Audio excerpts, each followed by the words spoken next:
ओम शांति, ओम शांति, ओम शांति। श्रीमद् भगवद गीता के आज के चौथे अध्याय में हम भगवान के महावाक्य ज्ञान कर्म संन्यास योग के विषय में देखेंगे और भगवान का इस संसार में बार बार कब आना होता है, कैसे आना होता है, इस विषय को बहुत अच्छे से स्पष्ट देखेंगे। आत्मा परमात्मा तथा इन दोनों से संबंधित दिव्य ज्ञान का कार्य है शुद्ध करना। ज्ञान से जब व्यक्ति के अंदर यथार्थ समझ आती है तो परिवर्तन सहज है, और वो परिवर्तन कभी कभी व्यक्ति का इतना सुंदर हो जाता है जो भीतर से ही शुद्धिकरण की प्रक्रिया आरंभ हो जाती है। ऐसा दिव्य ज्ञान कर्म योग का फल है। इस अध्याय में परमात्मा गीता के प्राचीन इतिहास, इस जगत में, भौतिक जगत में बारंबार अपने अवतरण की महत्ता तथा सतगुरु के पास जाने की आवश्यकता का उपदेश देते हैं। प्रथम श्लोक से लेकर 18वें श्लोक तक सगुण भगवान का प्रभाव और कर्म योग का विषय, ज्ञान सूर्य इस अविनाशी योग को कल्प के आरंभ में विवश मनुष्य को कहता है। 19वें श्लोक से लेकर 23वें श्लोक तक योगी महात्मा पुरुषों के आचरण और उसकी महिमा बताई गई है। 24वें श्लोक से लेकर 32वें श्लोक तक फल सहित भिन्न भिन्न यज्ञों का कथन किया गया है। 33वें श्लोक से लेकर 42वें श्लोक तक ज्ञान की महिमा बताई है। और इस तरह से अर्जुन का एक महत्वपूर्ण सवाल है जो हमारे मन के अंदर भी उत्पन्न हो सकता है, और वो सवाल भगवान से करते हैं कि हे प्रभु, आपने ये दिव्य ज्ञान सबसे पहले किसको दिया? क्या सबसे पहले मुझे ही मिल रहा है या मुझसे पहले भी किसी को ये दिव्य ज्ञान प्राप्त हुआ है? तो भगवान कहते हैं, इस अविनाशी योग को कल्प के आदि में मैंने सूर्य से कहा। सूर्य से मनु को यही गीता ज्ञान प्राप्त हुआ। मनु ने अपनी स्मृति में संजोया। मनु से इक्ष्वाकु को मिला, जिसे राज ऋषियों ने जाना, किंतु इस महत्वपूर्ण काल में वह लुप्त हो गया था। अब भगवान ने जब कहा कि ये ज्ञान पहले मैंने सूर्य को दिया, सूर्य से मनु को मिला, सोचने की बात है कि ज्ञान की आवश्यकता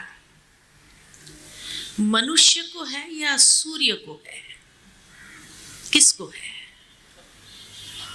हाँ, सूर्य को जरूरत है ज्ञान की। सूर्य को ज्ञान की कोई जरूरत ही नहीं है। चंद्रमा को ज्ञान की जरूरत है क्या? वो है ही शीतल, उसको ज्ञान की क्या जरूरत है? फिर भगवान ने मनुष्य को न देकर ये सूर्य को, चंद्र को ज्ञान देने की क्या जरूरत है? इससे तो अच्छा होता पहले से ही मनुष्य को देता, तो इतना अधोगति होती ही नहीं संसार की। लेकिन वास्तव में यहां कुछ बातें लुप्त हुई है, मिसिंग है। और उसका एक स्पष्ट उदाहरण अगर मैं आपको दूं, क्या आपने कई बार बचपन में ये खेल खेला होगा? स्कूल में जब बच्चे को कभी टीचर बाहर ले जाती है पिकनिक पर, अक्सर पिकनिक पर ये खेल कराते हैं। और खेल क्या होता है कि सारे बच्चों को एक गोलाकार में खड़े कर देती है। एक बच्चे को बुलाकर उसके कान में एक कहानी सुनाती है, जो उसको जाकर दूसरे के कान में सुनाना होता है। दूसरा तीसरे के कान में सुनाता है, तीसरा चौथे के कान में सुनाता है। और जब 50वें बच्चे तक वो कहानी आती है तो वही रहती है, हाँ, बदल जाती है। ठीक इसी तरह गीता आज से 5000 साल पूर्व कही गई। महर्षि वेद व्यास जी को समाधि अवस्था में यह ज्ञान प्राप्त हुआ। उसके बाद कितने लोगों ने उसको इंटरप्रेट किया, संस्कृत में लिखाई गई। संस्कृत भाषा ऐसी जो एक एक शब्द के 10-10 अर्थ निकलते हो, और इसलिए जब उसका इंटरप्रिटेशन पढ़ते हैं तो हर कोई ने अपनी तरीके से उसको इंटरप्रेट किया हुआ है। और नेचुरल है कि 5000 साल में कुछ बातें तो मिसिंग है, या कुछ बातें एडिशन भी हुई है या नहीं होंगी। मैंने जब गीता का अध्ययन किया, मैंने 20 लोगों की गीता को पढ़ा, एक दो की नहीं पढ़ा। हर एक का इंटरप्रिटेशन अपना था, और एक का एक न मिले दूसरे से। अब उसमें सत्य किसको कहना चाहिए समझ में ही नहीं आ रहा था। जब मेरी एक महात्मा जी से चर्चा हो रही थी तो मुझे बताया गया कि महर्षि वेद व्यास जी ने जब ये महाभारत की रचना की, क्योंकि गीता महाभारत का ही एक अंश है, तो जब महाभारत की रचना की तो उस समय 8000 श्लोक थे टोटल महाभारत में। गीता के बताया नहीं, महाभारत के टोटल 8000 श्लोक थे। 8000 श्लोक की जो रचना उन्होंने की, उसके बाद उन्होंने अपने 4 शिष्य को दिया कि आप इसको पढ़ो, और अगर इसमें कोई त्रुटि हो या कोई बात ना समझ में आए तो आप उस बात को बताओ या उसमें ऐड करो। चारों शिष्य ने पढ़ा, चारों ने 10-10 हजार श्लोक ऐड किए, माना टोटल 48,000 श्लोक का महाभारत हुआ। और आज वही महाभारत का 1,00,000 श्लोक है। कितना एडिशन हुआ, और ओरिजिनल जो वर्जन होगा उसमें से कितना बचा होगा, सोचने की बात है। इसलिए जब कहा कि सूर्य को कहा, सूर्य ने मनु को कहा, अरे ज्ञान की आवश्यकता मनुष्य को है, क्योंकि मनुष्य के पास बुद्धि है, समझने की जरूरत मनुष्य को है। सूर्य का या चंद्र को जरूरत नहीं है। लेकिन यहाँ जो कुछ बातें मिसिंग है वो शायद यही है कि महर्षि वेद व्यास जी ने ये कहना चाहा कि कल्प के आरंभ में स्वयं प्रकाशित आत्मा, अर्थात जो आत्माएं सूर्यवंशी थी, सूर्यवंशी, ये वंशी शब्द निकल गया और सूर्य को कहा, वास्तव में सूर्यवंशी आत्माओं को कहा गया, जिसने फिर मनु अर्थात चंद्रमा, अर्थात चंद्रवंशी आत्माओं ने जाना।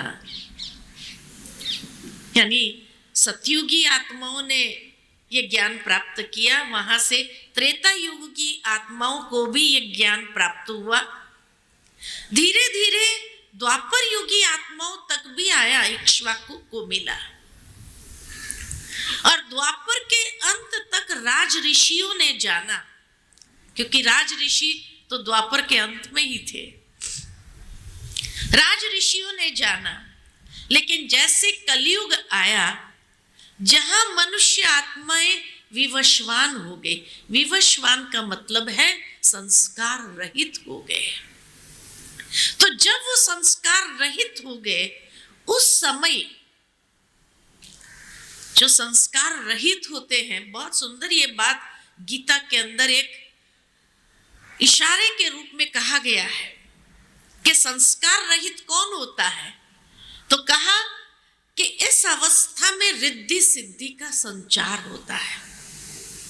आज हर एक दुनिया में लोग शॉर्टकट चाहते हैं, मेहनत नहीं करनी है, इजी पैसा कैसे कमाया जाए, इजी कैसे सब कुछ हो जाए, मैं एक ही दिन में मालामाल कैसे हो जाऊं,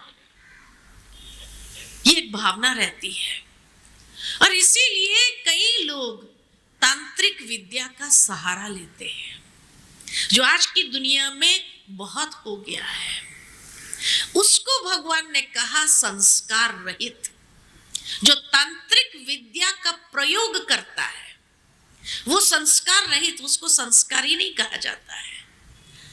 जो जीवन के अंदर दूसरे के प्रति बदले का भाव लेकर के तांत्रिक विद्याओं का सहारा लेता है, ये संस्कारी है, ये कोई संस्कार है। इसलिए कहा कि कलयुग के अंदर जब रिद्धि सिद्धि का संचार हुआ, जिसके प्रभाव के कारण ज्ञान लुप्त हो गए, लोगों को ज्ञान नहीं चाहिए, तांत्रिक विद्याओं से बहुत जल्दी कुछ हासिल करना चाहते हैं। इसीलिए भगवान ने उनको विवशवान, संस्कार रहित, तो ऐसे समय में तो ज्ञान लुप्त हो ही जाएगा। अब ये वही पुरातन योग, आज मैंने तुझको कहा, जिससे सर्व को प्राप्त होगा। यानी जब संसार में ऐसे संस्कार रहित हो जाते हैं, तभी ईश्वर भी इस संसार में आते हैं, पुनः ये ज्ञान का उदय करने के लिए। पुनः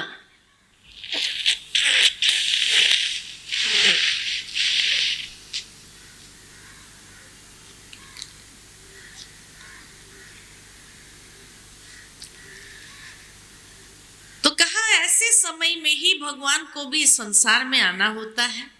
तब कहा कि आज ये ज्ञान तुझको कहा, यानी अर्जुनों को कहा, जिससे फिर सबको प्राप्त होगा। और धीरे धीरे संस्कार रहित से पुनः संस्कारवान, ज्ञान से ही तो बनेगा इंसान। कितनी सुंदर बात कही गई है यहां पर। उसके बाद अर्जुन भगवान से पूछते हैं पुनः दूसरा प्रश्न कि क्या ये उत्तम रहस्यपूर्ण योग का वर्णन करने हेतु आप सबकी तरह पैदा होते हैं? अब सोचने की बात यहां ये है कि अर्जुन श्री कृष्ण को तो देख ही रहा था। श्री कृष्ण का जन्म कैसे हुआ उसको मालूम था, श्री कृष्ण ने जो लीलाएं की वो भी मालूम था। उसके बावजूद भी अर्जुन ये प्रश्न पूछता है कि क्या आप सबकी तरह पैदा होते हो? यहां किस बात की ओर संकेत है? संकेत ये है कि अर्जुन ने ये महसूस किया कि ये श्री कृष्ण नहीं बोल रहा है, ये श्री कृष्ण नहीं बोल रहा है, क्योंकि श्री कृष्ण को ये सवाल पूछने का मतलब ही नहीं आता है। श्री कृष्ण उसका रिलेटिव था, उसका नजदीक के संबंध में था, जो कथाएं बताती है। तो जो व्यक्ति श्री कृष्ण के बारे में बचपन से ही जानता हो, उनकी बुआ लगती हो उसकी मां, उसको ये सवाल पूछना क्या कहेंगे? माना यहां अर्जुन ने भी ये ज्ञान की बातों को सुनते हुए ये रियलाइज किया कि ये बातें श्री कृष्ण नहीं बोल रहा है, उसके माध्यम से बोलने वाली शक्ति कोई और है। इसीलिए उसने ये सवाल किया कि क्या ये उत्तम रहस्यपूर्ण योग का वर्णन करने हेतु आप सबकी तरफ पैदा होते हैं? तब भगवान कहते हैं नहीं, स्वरूप की प्राप्ति शरीर प्राप्ति से भिन्न है। आप गीता उठा करके 4था अध्याय पढ़िए कि जहां ये सवाल पूछा गया और उस वक्त भगवान वाच नहीं, जब कहा आप सबकी तरह पैदा होते हैं तो कहा नहीं, स्वरूप की प्राप्ति शरीर प्राप्ति से भिन्न है। तुम सब शरीरों को प्राप्त करते, मैं अपने स्वरूप को रचता हूं, माना अपने स्वरूप को इस संसार में प्रकट करता हूं। मेरा जन्म, और क्लैरिफाई करते हैं, मेरा जन्म इन आंखों से देखा नहीं जा सकता है। अगर श्री कृष्ण ये बात बोल रहा था तो श्री कृष्ण को तो आंखों से देख सकते थे। ये भी स्पष्ट करता है कि श्री कृष्ण के द्वारा बोलने वाली शक्ति भगवत शक्ति थी, श्री कृष्ण नहीं बोल रहा था। तब कहा मेरा जन्म इन आंखों से देखा नहीं जा सकता है। क्यों? क्योंकि मैं अजन्मा हूं, मैं जन्म ही नहीं लेता। यहां और स्पष्ट कर दिया भगवान ने, मैं जन्म ही नहीं लेता, मैं अजन्मा हूं, अव्यक्त, मुझे कोई व्यक्त स्वरूप नहीं है, शाश्वत हूं, I am eternal, beyond birth and death, beyond physical form. अव्यक्त माना फिजिकल फॉर्म से भी मैं परे हूं, मैं विनाश रहित, मेरा विनाश कभी नहीं होता है, पुनर्जन्म रहित, मैं मनुष्य की तरह पुनर्जन्म में भी नहीं आता हूं। श्री कृष्ण के तो अनेक पुनर्जन्म है। दूसरे अध्याय के आरंभ में उसने कहा तेरे भी बहुत जन्म है, मेरे भी बहुत जन्म है, ये राजे लोगों के भी बहुत जन्म। और यहां 4थे अध्याय में भगवान कहते हैं मैं पुनर्जन्म रहित हूं, प्रकृति को अधीन करके योग माया से प्रकट होता हूं। आई डिसेंड, आई इनकारनेट, मैं प्रकट होता हूं रेडी बॉडी में। यहां स्पष्ट हो गया कि श्री कृष्ण के शरीर में योग माया से प्रकट होने वाली भगवत शक्ति परमात्मा शक्ति थी। लेकिन जो ये भाव इन बिटवीन द लाइंस है उसको लोगों ने समझा नहीं, इसलिए हमेशा यही कहते रहे श्री कृष्ण ही गीता का ज्ञानदाता है। वास्तव में श्री कृष्ण गीता ज्ञानदाता नहीं है। गीता ज्ञान श्री कृष्ण के माध्यम से देने वाली शक्ति जो उसमें प्रकट हुई है योग माया से, जो अजन्मा है, अव्यक्त है, पुनर्जन्म रहित है, शाश्वत है, वो शक्ति है। कितना सीक्रेट ऑफ द सीक्रेट्स है। ये सीक्रेट भगवान शेयर करते हैं, फिर भी मनुष्य समझ नहीं पाया, फिर भी दुनिया में मनुष्य समझ नहीं पाया कि बोलने वाला कौन है ना। फिर आगे भगवान कहते, मेरे स्वरूप का जन्म पिंड रूप में नहीं होता है, यानी मैं किसी माता के गर्भ से इस संसार में नहीं आता। योग साधना द्वारा अपनी त्रिगुणमय प्रकृति को स्ववश करके मैं प्रकट होता हूं। 4th चैप्टर में ये बात आरंभ में ही कही गई है। तो इसीलिए आरंभ में कहा, सूर्य चंद्र को कहा ये ज्ञान और ये बातों को छोड़ते हुए फिर भगवान ने ये बात स्पष्ट की है, अपने जन्म का रहस्य, अपने दिव्य जन्म का रहस्य, कि वो मनुष्य की तरह जन्म नहीं लेता, अपने स्वरूप को प्रकट करता है। अब वो स्वरूप कौन सा है जिसको हम सभी ने कल भी देखा कि जो स्वयंभू है, स्वयं प्रकट होता है, वो स्वयंभू स्वरूप जिसको हमने पूजा की शिवलिंग के रूप में। इसीलिए शिव को कहा ही जाता है शिव शंभू। शंभू माना जो स्वयं प्रकट हुआ है, किसी मां के गर्भ से इस संसार में नहीं आए।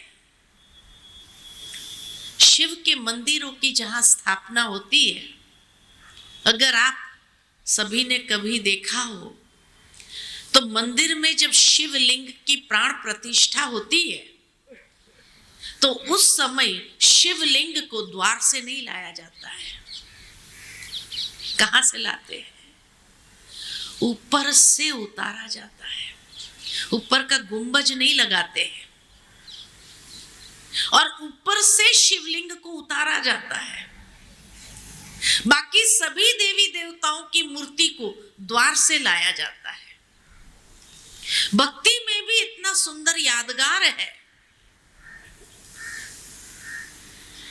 कि परमेश्वर को द्वार से नहीं लाया जाता है, क्योंकि उसने इस संसार में किसी मां के गर्भ से यानी कोई द्वार से नहीं आया है, वो अवतरित हुआ है। इसीलिए शिवलिंग को ऊपर से उतारा जाता है और उसके बाद गुंबज लगाया जाता है। ये भक्ति में यादगार है। और इसीलिए कई मंदिरों में आपने देखा होगा कि बाद में वो लोग गुंबज लगाने का प्रयत्न करते हैं, गुंबज बैठता ही नहीं है, बैठता ही नहीं, टूट जाता है, बार बार टूटता है। तो फिर क्या कहते हैं, ये महादेव जो है ना तड़केश्वर है, तड़का ही खाना चाहते हैं। इसलिए आपने कई गुजरात में कई मंदिरों को देखा होगा, तड़केश्वर महादेव, तड़केश्वर महादेव तड़का ही खाना चाहता है। उस मंदिर के ऊपर गुंबज नहीं होता है, क्योंकि कोई गुंबज ठहरता ही नहीं है। बार बार लगाने का प्रयत्न करने के बाद बार बार टूटता है। ऐसे कई शहरों में, गुजरात में तड़केश्वर महादेव का मंदिर देखेंगे, कई जगह है। कितनी विचित्रता भक्ति के अंदर आती है, लेकिन कभी हमने उसको समझने का प्रयत्न नहीं किया कि भाई ये शिव के मंदिर के ऊपर गुंबज क्यों नहीं है, या शिवलिंग को ऊपर से क्यों उतारा जाता है। कभी प्रश्न पूछा भी नहीं, सूझा भी नहीं कि बाकी सभी देवी देवताओं की प्राण प्रतिष्ठा करते हैं तो द्वार से लाते हैं, ये ऊपर से क्यों उतारा जाता है। और इसीलिए भारत भर के अंदर अनेक शिव के मंदिर देखने को मिलते हैं। भारत की बात तो छोड़ो, लेकिन कल जैसे हमने देखा था कि और धर्म में भी, चाहे इस्लाम धर्म हो, इस्लाम धर्म में भी काबा के पवित्र पत्थर की महिमा है। और यही स्पष्ट किया गया है कि ये काबा का पवित्र पत्थर भी ऊपर से गिरा था। जिसकी स्थापना मक्का में मोहम्मद पैगंबर साहब ने किया था, अपने हाथों से उसको रखा था। जहां मक्का के अंदर पहले 360 देवी देवताओं की मूर्तियां होती थी, जिनको वो अल्लाह मानते थे। लेकिन जब मोहम्मद पैगंबर साहब आए तो उन्होंने कहा कि नहीं, अल्लाह एक है। और उस समय ये आकाशवाणी होती है, ऊपर से ये पवित्र पत्थर गिरता है। कहा जाता है कि ये पवित्र पत्थर जब गिरा था एकदम सफेद था, एकदम सफेद था। लेकिन अनेक लोग जो जाते हैं अपने पापों का प्रायश्चित करने के लिए, तो सबके पापों को धोते धोते धोते ये पत्थर भी काला हो गया है।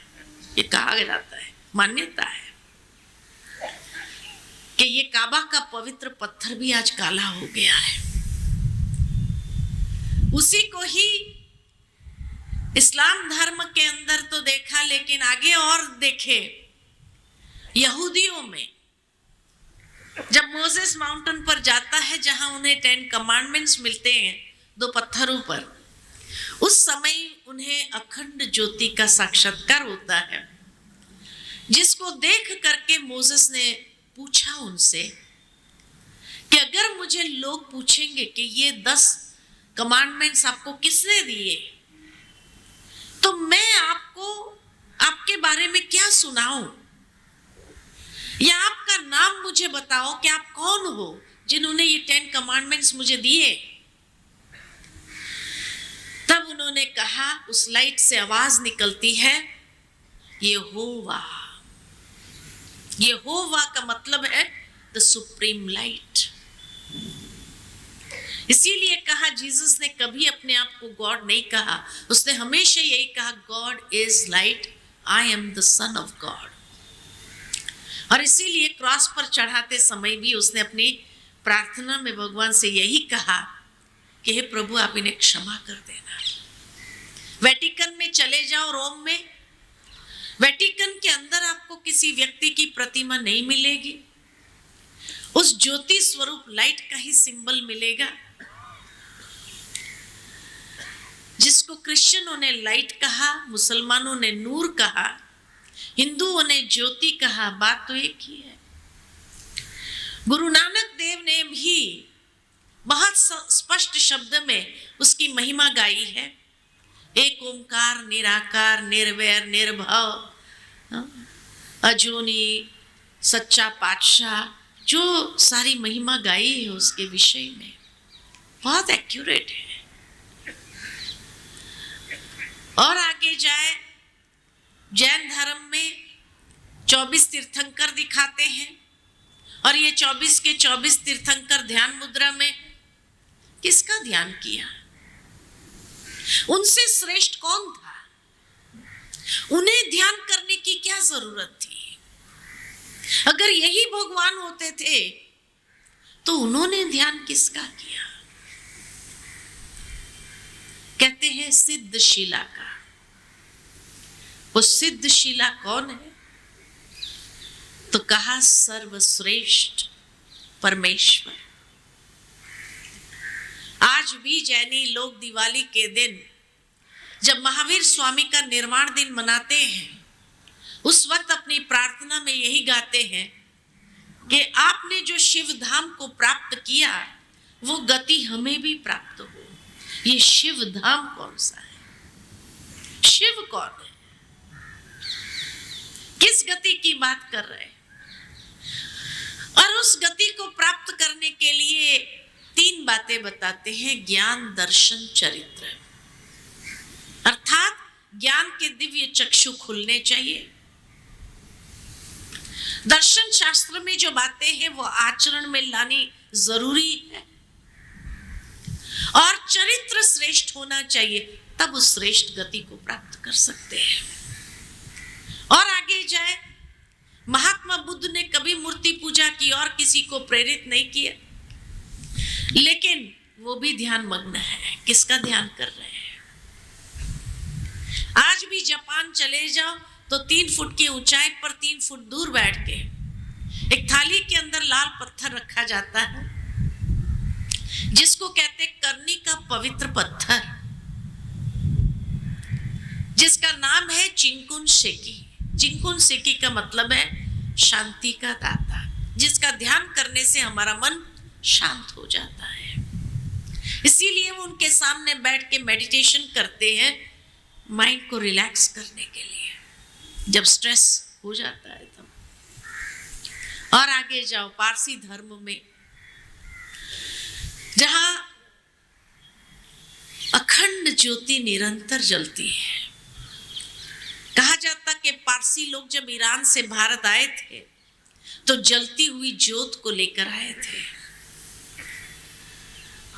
तो सर्वधर्म मान्य, जिसको कहा देवों का भी देव, सभी देवी देवताओं ने भी उसकी पूजा की, चाहे उसको गॉड कहा, अल्लाह कहा, ईश्वर कहा, प्रभु का, मालिक कहा। साईं बाबा ने क्या कहा? सबका मालिक एक। साईं बाबा ने कभी अपने आप को भगवान नहीं कहा।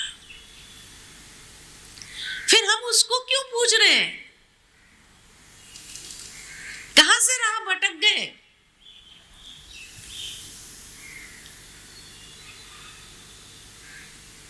और इसीलिए जब अर्जुन ने यह सवाल पूछा कि क्या ये उत्तम रहस्यपूर्ण योग का वर्णन करने हेतु आप सबकी तरह पैदा होते हो, तो भगवान कहते नहीं, मेरा जन्म इन आंखों से देखा नहीं जाता है। यहां अर्जुन का वो डाउट क्लियर होता है कि उसने जो समझा कि ये श्री कृष्ण नहीं बोल रहा है, ये बोलने वाली शक्ति कोई और है, तब उसने ये प्रश्न किया और उसका डाउट भगवान ने क्लियर किया। तब अर्जुन का दूसरा सवाल कि आप किस परिस्थिति में और कब प्रकट होते, नेचुरल है। अब जब कहा कि मैं प्रकट होता हूं, तो नेक्स्ट क्वेश्चन हमारे मन में भी आ सकता है, फिर कब प्रकट होते और किस परिस्थिति में प्रकट होते। तब भगवान ने कहा यदा यदा ही धर्मस्य, अर्थात यहां अर्जुन को संबोधित किया, हे भारत, यानी हर भारतवासी के लिए भगवान का ये गुह्य गोपनीय राज स्पष्ट किया जा रहा है कि हे भारत, जब जब, अब यहां विद इन द लाइन्स भाव को समझने का प्रयत्न करना है, जब जब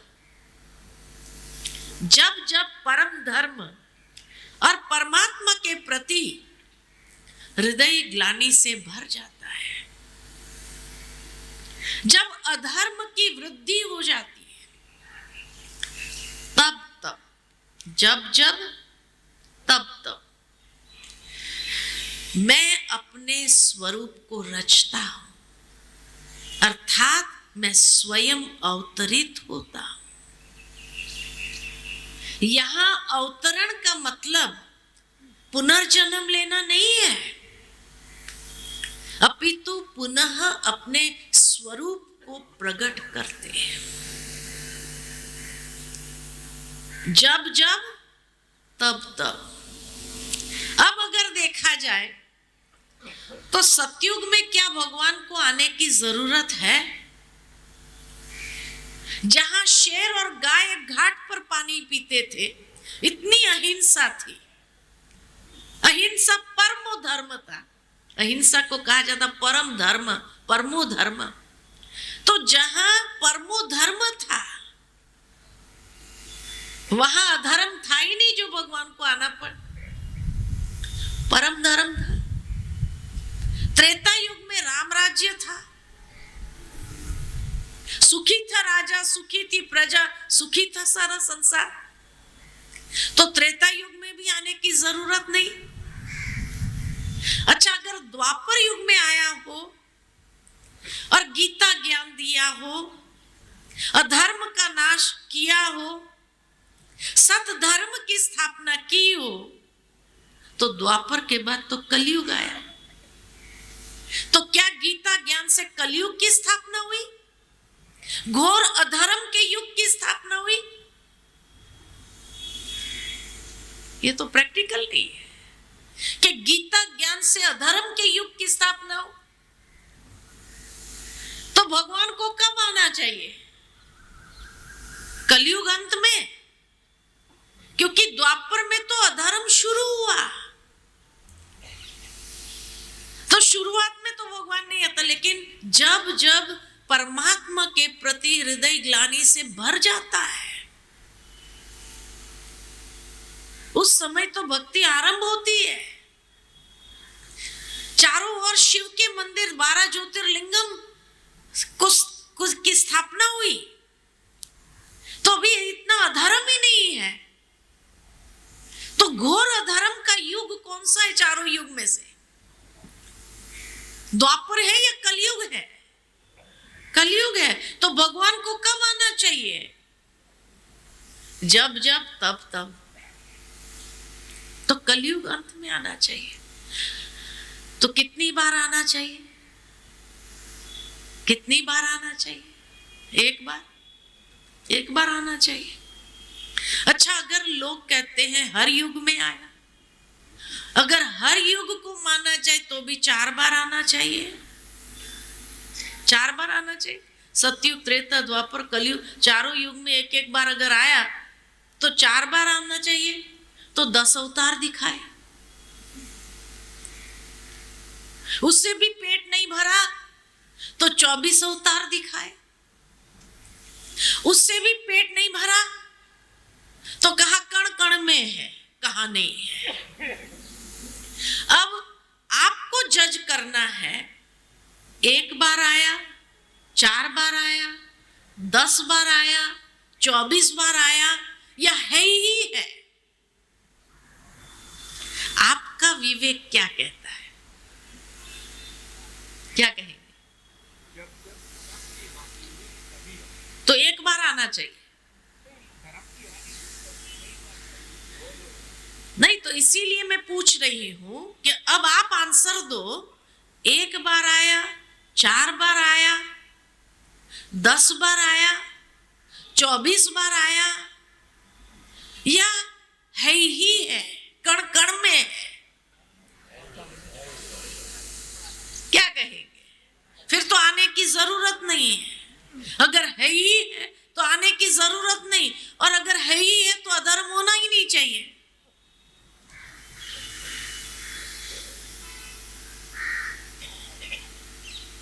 विवेक से सोचने की बात है। इसलिए कहा भगवान के जो शब्द है विद इन द लाइन्स समझने की बात है। जब जब तब तब।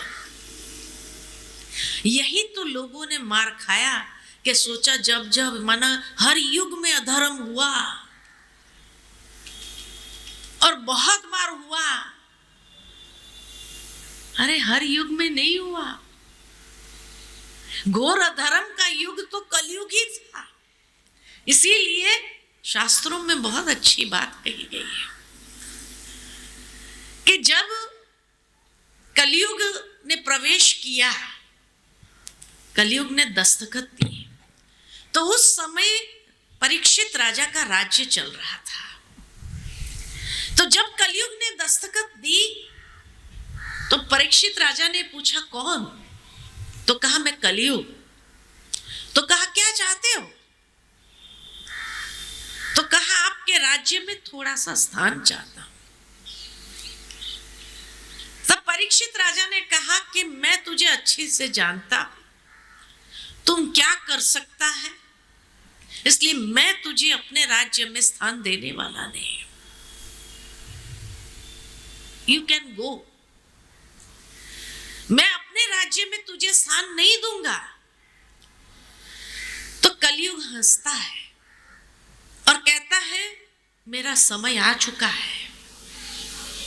माना तब तक अधर्म नहीं था, तब तक अधर्म नहीं था, प्रजा बहुत अच्छे सुखी थी।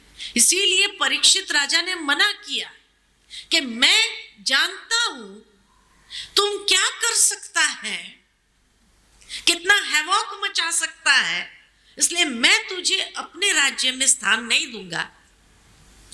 तब कहा जाता है कि कलयुग हंसते हुए कहता है मेरा समय आ चुका है, हे राजन, तुम अगर मुझे स्थान नहीं दोगे तो मैं जबरदस्ती भी आ जाऊंगा,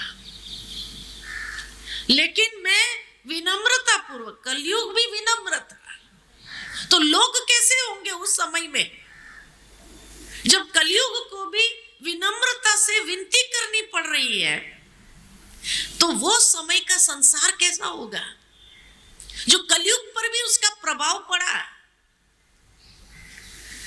तो कलयुग कहता है मैं विनम्रता पूर्वक आग्रह कर रहा हूं कि मुझे आप थोड़ा सा स्थान दीजिए। तो परीक्षित राजा सोचता है और कहता है ठीक है, तुझे मैं 3 स्थान देता। तो कलयुग ने पूछा कौन सा? कहा वहां से बाहर नहीं निकलना।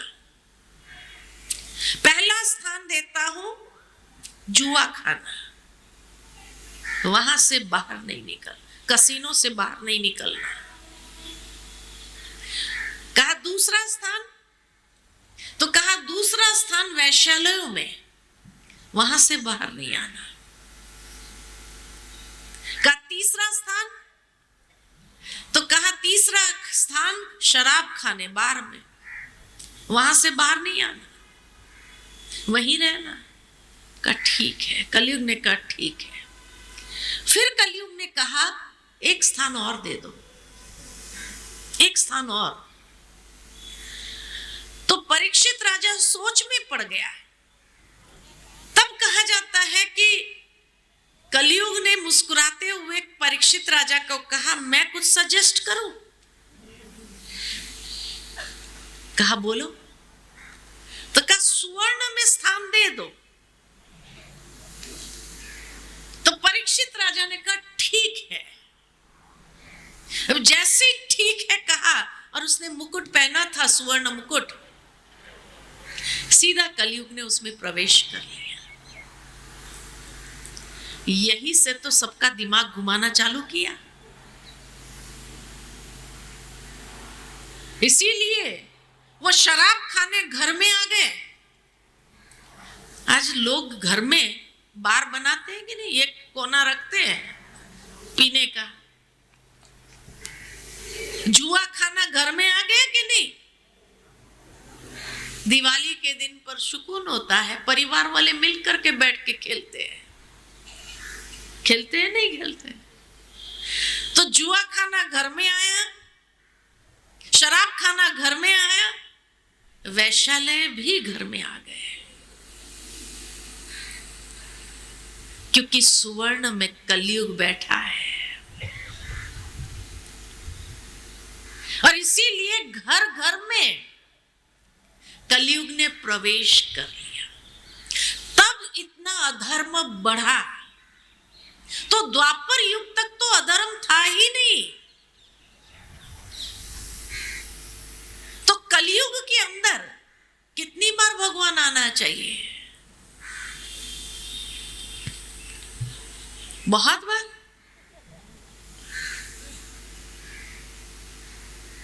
घोर अधर्म का समय कलयुग के अंत में है। तभी तो भगवान आकर के अधर्म का नाश और सत धर्म की पुनः स्थापना करते हैं। इसलिए जब अर्जुन ने यह सवाल पूछा किस परिस्थिति में और कब प्रकट होते हैं, किस परिस्थिति में कहा, तब भगवान कहते परित्राणाय साधूनां, यानी परम साध्य, परमात्मा के समीप ले जाने वाला विवेक, वैराग्य और दैवी संस्कारों को निर्विघ्न प्रवाहित करने हेतु। किस लिए आते हैं भगवान? विवेक, वैराग्य और दैवी संस्कारों को इस संसार में निर्विघ्न प्रवाहित करने तथा दुष्कृत्य के कारक काम, क्रोध, राग, द्वेष इत्यादि विकारों का पूर्णतः विनाश करने के लिए और परम साध्य, परम धर्म, सनातन धर्म की पुनः स्थापना करने के लिए ऐसे युगे युगे, हर युग की तो बात ही नहीं, ऐसे युगे युगे, जब इतना घोर अधर्म हो गया हो, ऐसे युगे युगे, ऐसा युग कितना है? एक ही है, एक ही है। अर्थात यहां तात्पर्य हर युग की बात ही नहीं है, लेकिन जब संसार में तामस गुण भरपूर हो जाता है, चारों ओर वैर विरोध होता है, जब तामसी गुण ही कार्य करता है और मनुष्य में आलस्य, निद्रा, प्रमाद का बाहुल्य हो जाता है, मनुष्य कर्तव्य को जानते हुए उसमें प्रवृत्त नहीं हो सकता है, निषिद्ध कर्तव्य को जानते हुए उससे निवृत्त नहीं हो सकता है। इस प्रकार युग धर्म के उतार चढ़ाव पर परमात्मा प्रकट होते हैं, ऐसे समय पर प्रकट होते हैं। दुर्योधन ने क्या कहा था? धर्म क्या है मैं जानता हूं, I know what is religion, मुझे पता है धर्म क्या कहता है, अधर्म क्या है वो भी मैं जानता हूं, I know what is religiousness. लेकिन मेरी प्रॉब्लम यह है, धर्म के मार्ग पर मैं चल नहीं सकता, अधर्म को मैं छोड़ नहीं सकता। आज दुनिया में कौन ऐसा होगा जो धर्म क्या कहता है नहीं जानता है, अधर्म किसको कहा जाता है नहीं जानता है? हर कोई जानते हैं, लेकिन फिर भी धर्म के मार्ग पर कितने चल सकते हैं, अधर्म को कितना छोड़ पाते हैं? वही दुर्योधन वाली स्थिति हुई कि कर्तव्य को जानते हुए उसमें प्रवृत्त नहीं हो सकता है, निषिद्ध कर्म को जानते हुए उससे निवृत्त नहीं हो सकता है। ऐसे युग धर्म के उतार चढ़ाव पर जब कलयुग में इतना उतर गए, इतनी गिरावट आ गई, तब परमात्मा प्रकट होते हैं। तो कितनी बार आना चाहिए? एक बार, 4 बार, 10 बार, 24 बार, यह ही है। अब आपके विवेक को समझना होगा कि सही क्या है। लोगों ने बहुत कुछ कहा, वेदों ने, पुराणों में बहुत कुछ कहा गया है, और ये हम भी समझ सकते हैं कि अगर गीता में इतना चेंजेस आए कि 8000 श्लोक की 1,00,000 श्लोक है, तो वेदों के कितने श्लोक हो गए होंगे? सोचने की बात है। अब उन श्लोकों के ऊपर कितना रिलाई करना चाहिए, यानी सर्वव्यापकता की बात पर भी कितना रिलाई करना चाहिए, जब साक्षात भगवान कह रहे हैं मैं एक बार आता हूं। हाँ, तो जब कहा कि भगवान कहता है मैं एक बार आता हूं और हम कहे कण कण में व्यापक है, तो कितना रिलाई करना चाहिए। हमें अपने विवेक से समझने की जरूरत है। जिसने जो कहा सतवचन महाराज करने की जरूरत नहीं है, हमें अपने विवेक से सोचने की आवश्यकता है, क्योंकि तभी सही राह को पकड़ सकेंगे, नहीं तो भटकते रहेंगे, भटकते रहेंगे। भटकाने वाले दुनिया में बहुत है। अभी आपको निर्णय करना होगा कि मुझे भटकना है उन लोगों के पीछे, या परमात्मा के महावाक्य को समझते हुए उसके यथार्थ अर्थ को जानते हुए उसकी ओर जाना है। क्या करना है? हमारा काम है सत्य स्पष्ट करना। क्या करना, ये आपका अपना विवेक है। राइट? सही बात है।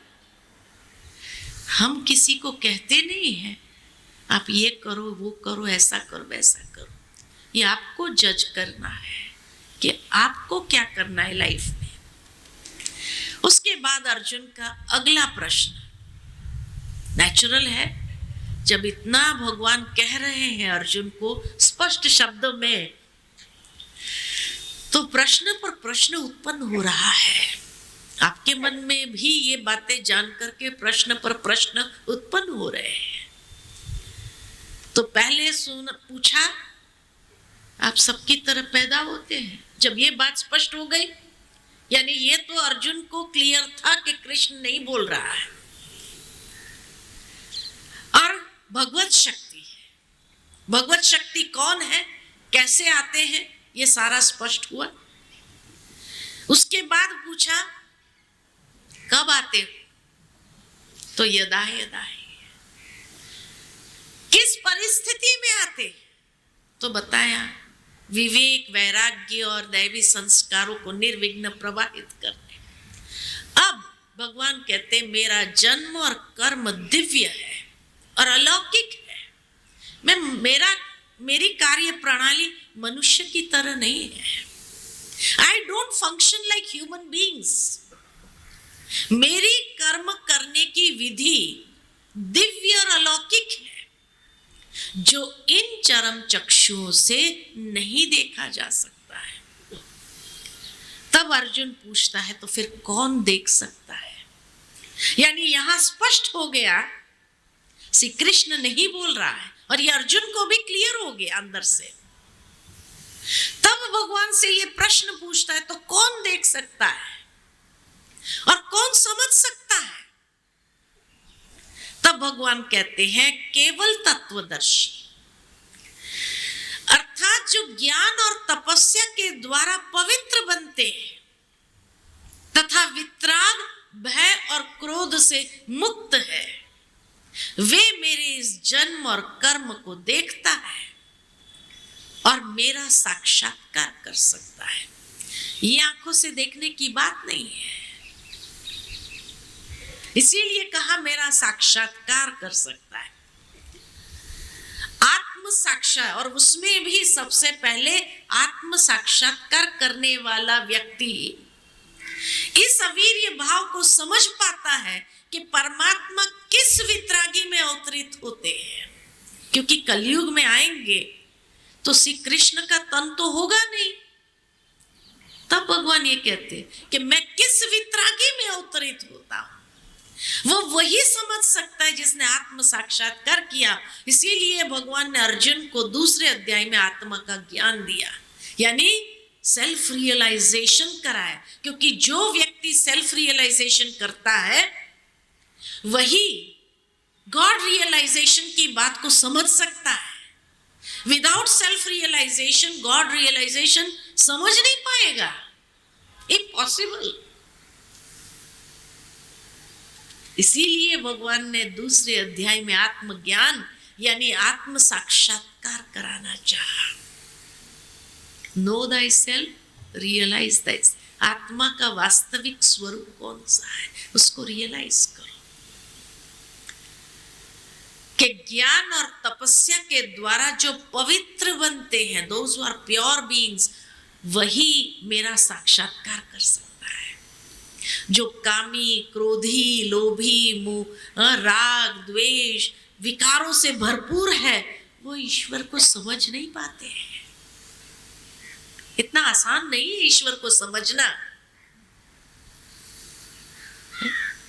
सारा दिन जो विकारों के वश रहा, वो ईश्वर को क्या समझ पाएगा। वो ईश्वर को समझना भी नहीं जानता है, समझ भी नहीं पाता है। तभी तो आज प्रैक्टिकल में दुनिया में भी देखते हैं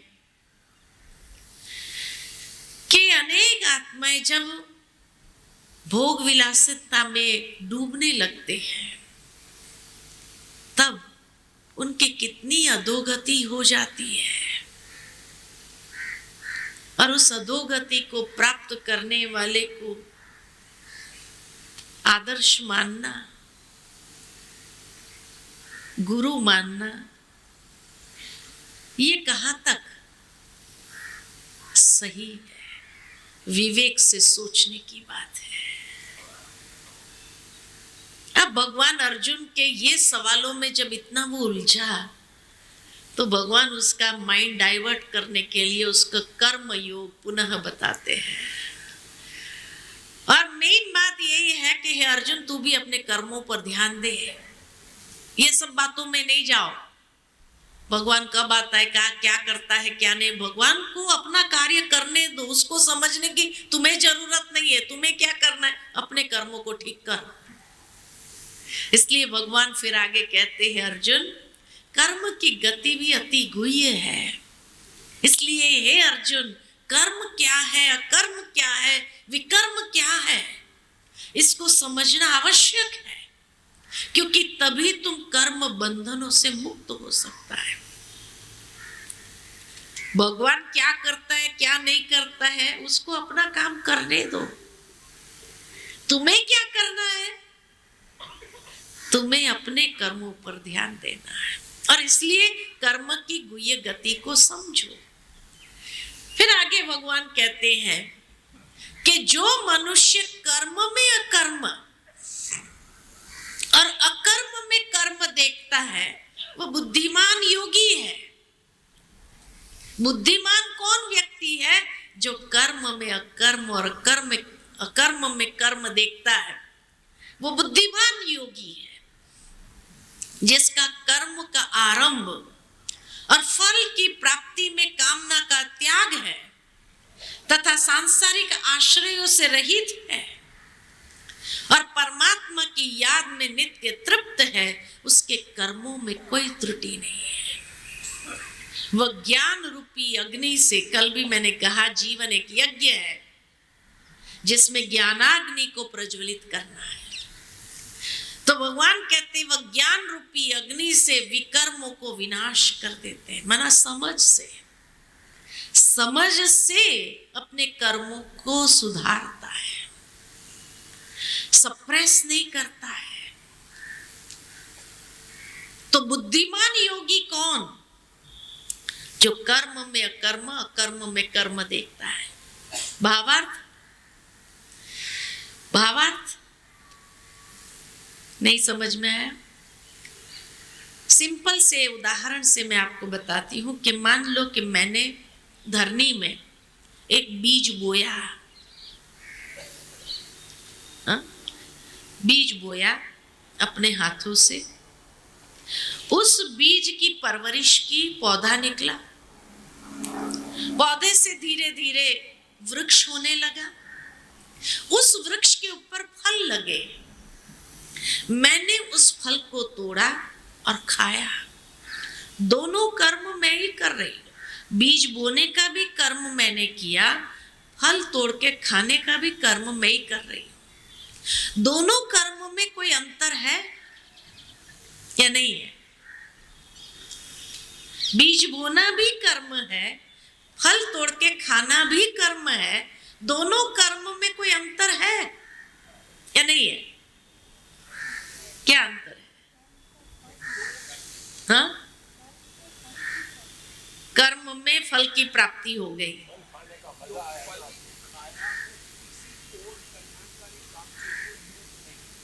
अच्छा,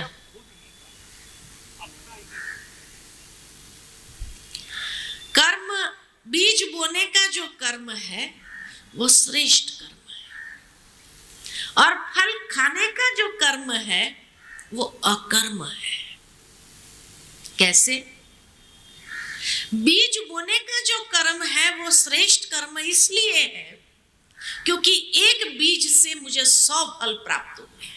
इतना पावरफुल वो कर्म था। लेकिन फल तोड़ के खाया, उसका कोई दूसरा फल नहीं मिलता है। खा लिया, संतुष्ट, पूरा हुआ।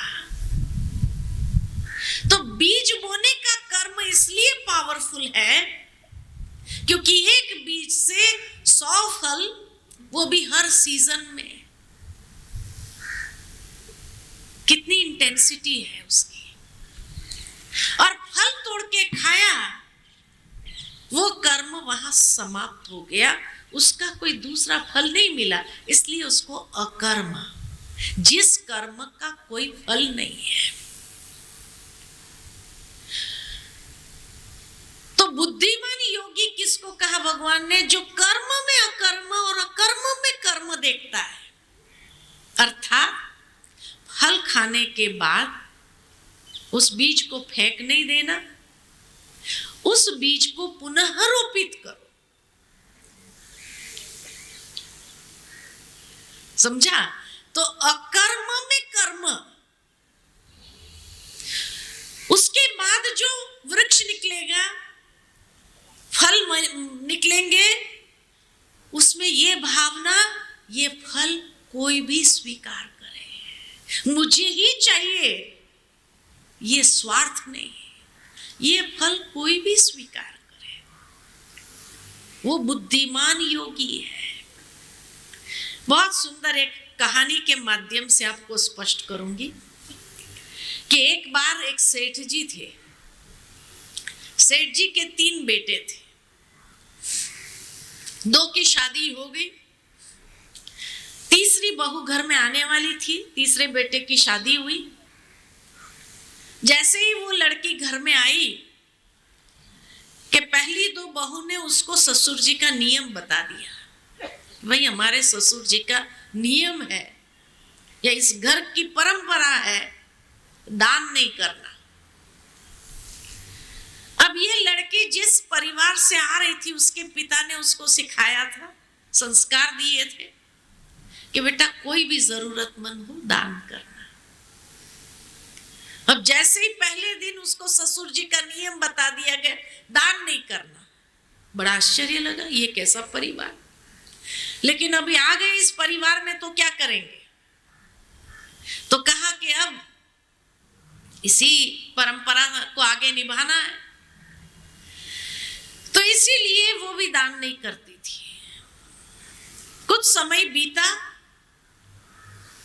कुछ समय के बाद एक दिन एक भिखारी आया गेट पर, बड़ा बंगला था, तो गेट पर आकर के उस भिखारी ने आवाज लगाई, 3 जन्म का भूखा हूं, कुछ दे दो।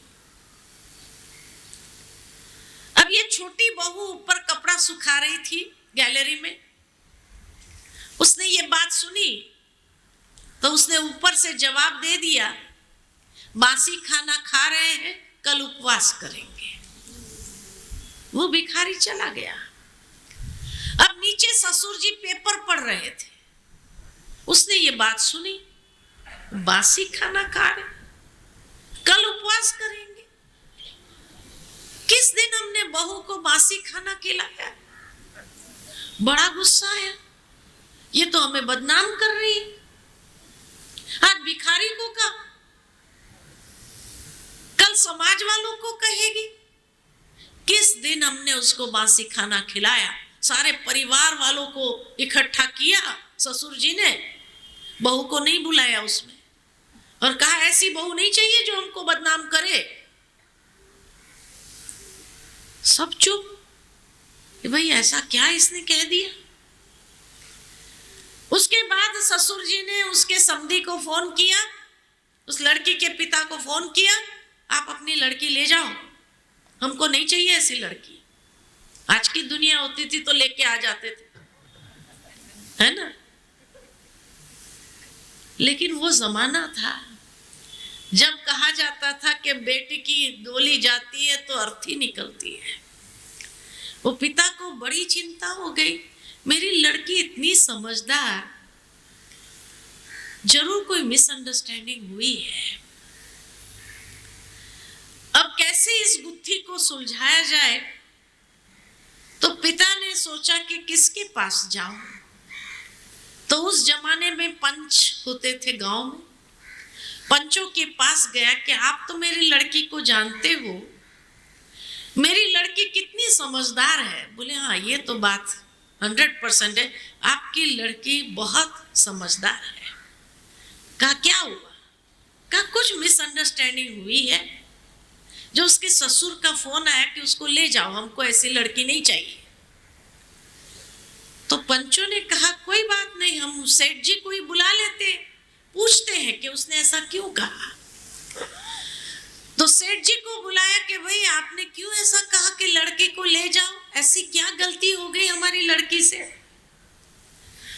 तो सेठ जी ने कहा अरे भिखारी को कहती है बासी खाना खा रहा है, किस दिन हमने उसको बासी खाना खिलाया, किस दिन उसको उपवास करने के लिए कहा, ये तो हमें बदनाम कर रही है। आज भिखारी को कहा, कल समाज वालों को कहे, हमारी क्या रहेगी।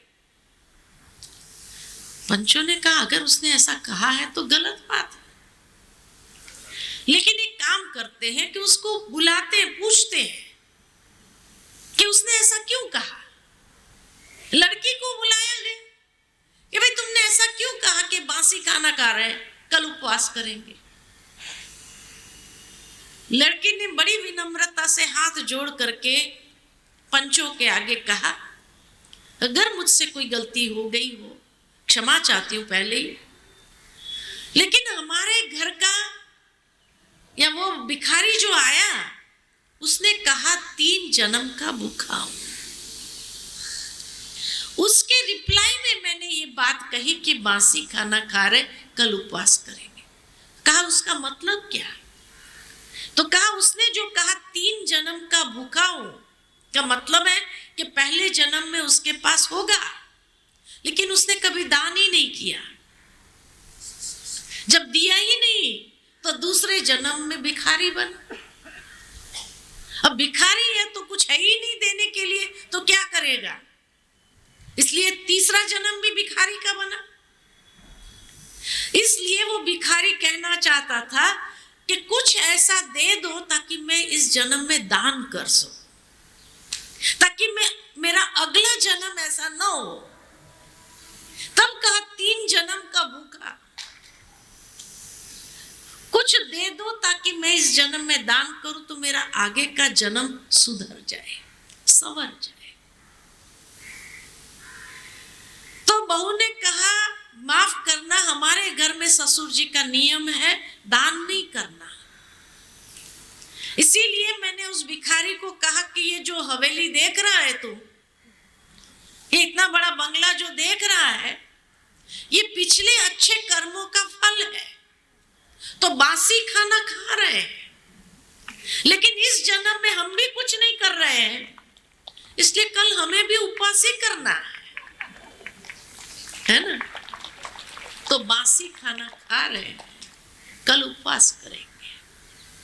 भावार्थ ये, कर्म में अकर्म, अकर्म में कर्म। इस जन्म में जो कुछ है कर्म करो, है ना, अकर्म भी हो, जो फल मिला है उसको भोगो भी, लेकिन साथ में अगले जन्म के लिए कुछ श्रेष्ठ कर्म रूपी बीज भी बोना। उसको बुद्धिमान योगी कहा। कि बुद्धिमान योगी कौन, खाली कर्म करता है ये नहीं, या अकर्म हम मिला है उसका फल भोग लो, अकर्म को ही महत्व नहीं देता है, लेकिन अकर्म में कर्म, जो फल मिला है उस अकर्म में भी कर्म को, कर्म के बीज बोता है, उसको कहा भगवान ने बुद्धिमान योगी। कितनी गुह्य बात एक ही लाइन में भगवान ने बता दी। कर्म क्या है, अकर्म क्या है, और विकर्म, ज्ञान रूपी अग्नि से विकर्मों को भस्म कर। विकर्म माना विकृत कर्म, जो विकारों के वशीभूत किया गया कर्म,